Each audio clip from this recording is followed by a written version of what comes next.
Hey, what's going on, guys? I'm going to go through the short thesis and then actually going to talk about my HIMS position here. So, what I find interesting about the short thesis is he basically starts out by saying he's not a lawyer, okay? And this is really important to understand because this whole short thesis is basically predicated on the fact that HIMS is doing stuff that they should not be doing and that's illegal and that they're going to get sued. So, you have someone who's not a lawyer, but he says, hey, I invest in biotech and I understand physician liability as well, so I understand IP better than the average person. He's 100% right. He does understand IP better than the average person. But you know who he doesn't understand IP better than? Lawyers. And guess who has a lot of lawyers? HIMS. HIMS is spending millions, if not tens of millions of dollars a year on their legal fees, right? They have hired the best lawyers the industry that money can buy to tell them what they can and can't do. People would literally spend decades of their life in the pharmaceutical industry understanding the laws of what you can and cannot do. So if this entire short thesis is predicated on, hey, they're going to get sued from a guy who's not a lawyer, right, versus a company that just made, by the way, $1.5 billion in revenue last year, right, who do you think is more likely on strong legal ground, who knows what they're talking about? This guy who has never been in a courtroom, who's never passed the bar exam, who's never read, the density of this legal documentation or HIMS. And by the way, I also add that HIMS has on their board of directors Deb Arter, right, who worked at the FDA and wrote the laws, what you can and cannot do with compounding, right? So the person who literally wrote these rules is on their board of directors, advising them on what they can and can't do. So imagine showing up in a courtroom and you're a lawyer on the other side, and you're saying, hey, they can't do this, and they bring in Deb Arter on their board of directors, and she says, yeah, they can because I wrote the law so you could do this. So just remember this when we go through this, right? This is already a very weak start to this argument. The first point he makes is that this would kill IP, okay? And the idea is basically, hey, if I can compound anything by saying, hey, someone has, you can compound drugs for people who have strong side effects, basically, and you can make a more personalized dosage. This would kill all pharmaceutical IP. And this is obviously not true because we need to remember what is going on with GLP-1s. Why are people buying them off HIMS to begin with? Well, it's not covered under health insurance. That's actually the main reason.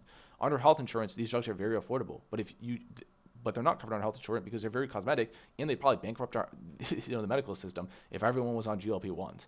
So you basically have a very expensive drug that people could get cheaper compounding. That's what drove this whole thing to begin with. Most pharmaceutical drugs that come into the market are under health insurance because they're not a cosmetic drug, right? They are really for your health more than anything else. And yes, being overweight isn't good for you, okay? But to probably prove you need this drug, you probably have to prove you cannot lose weight through traditional methods, which almost everyone can, because all GLP-1s really do is lessen your appetite, so you eat less. If you eat less calories than you burn, you lose weight, okay? So you're not going to see something like this happen again until you have another cosmetic drug that people want desperately and that cannot get for affordable prices. And I would also add, if GLP-1s were not $500 or $1,000 a month and they were $50 a month through like Novo Nordisk or Eli Lilly, that's where people would get them, okay? But they're not. So in general, this isn't true. This is incorrect, and this is also just a very misconstrued understanding of what is happening and why it's happening. Okay. He then argues that people are taking part in the personalized dosing scam. By the way, it's not a scam. And he uses the word scam a lot. You notice about short reports, so just use words that are not correct. Aware that they're opening themselves to huge legal liability to doing so. There's probably truth to this. If you're not basically prescribing a drug, and you're saying, hey, you actually do well in the commercialized dosage, but we're going to put you on a personalized dosage, that does sound illegal to me, and I could see we being open to legal liability. I don't really disagree with this statement, okay? There's probably truth here. But I'd also add, you have lawyers at HIMS, so it's not like they're going to be like, hey, let's break the law, right? They're going to tell people, this is all the proof you need to have beforehand to give a personalized dosage, which is what they're going to do, right? They're going to say, hey, you have to probably go to an actual doctor, or maybe you go take the medication through the HIMS platform, and then if you cannot withstand your dosage, then you can get on a personalized dosage, okay? What's funny about this is he said the FDA will take legal action. This dude just claims he's studies the law. I'm like, dude, it's not the FDA who would deal with this, it's the FTC. The FDA is mostly focused on early stage drugs, okay? And when you get compounding, it's yes, they wrote some of the rules around this, but the people who spend a lot of time regulating is actually the FTC, right? Because the FDA has bigger fish to fry, more or less. That's why. They're a government organization with limited resources. You have to use those resources effectively. So the fact that he doesn't even name the right industry, right organization is kind of funny, but it's also just not true.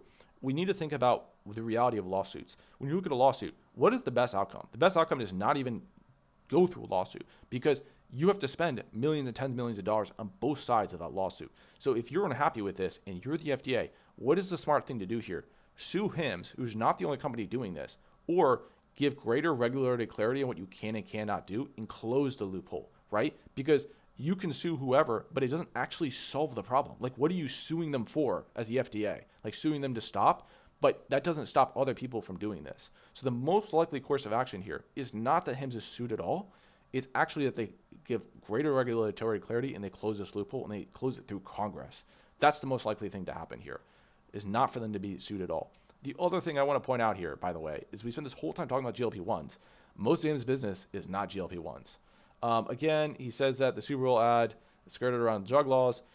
This was like one of the stupider statements I read. I lost IQ points reading this. Their entire business is advertising drugs to people, bro. Like, really, I mean, advertising medication for health conditions that people have.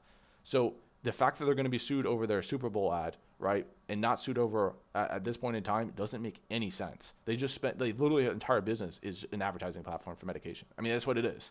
So, yeah, this was exceptionally stupid. We all got dumber reading this. I see this one a lot. It's just like, it's just so dumb, bro. Most of the things that HIMS is treating is not hardcore conditions. It's hair loss, right? Erectile dysfunction, skincare, low-grade depression. Okay, people act like they're pushing like Xanax or oxycodone or, trazodone, like these very hardcore medications, and they're not. It's like finasteride, which you spray in your head and, can cause like your head to be burny and itchy. These are not hardcore medications. These are things that have been used for decades. There's a lot of research on the pros and cons and benefits are very aware in all these medications. So when he talks about like dangerous prescribing behavior, I'm like, dude, you're literally doing the standard prescribing behavior for all these issues.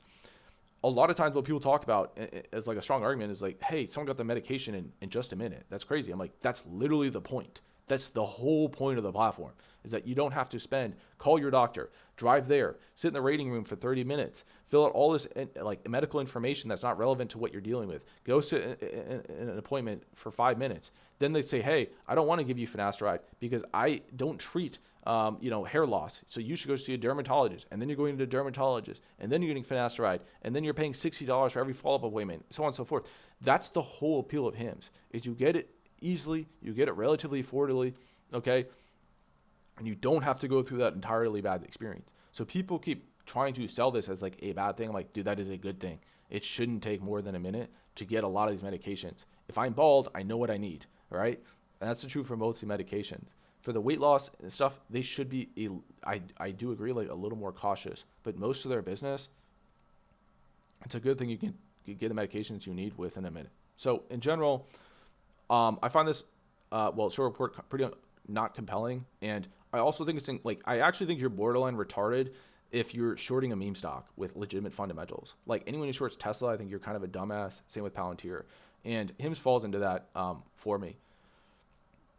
So my position right now, I originally was at $17 a share. I took profits before Q4 earnings. And the reason why is I have owned this company long enough that I know how volatile it can be. And I wanted greater clarity on what was going to happen in 2025. And I didn't want to gamble basically on that. So when I got greater clarity on what I thought was going to happen in 2025, I rebuilt this position and I continue adding pretty heavily at these prices. So my overall gains on HIMS at this point, I think is like, I don't know, 15 or 20,000, even though you can't see it here.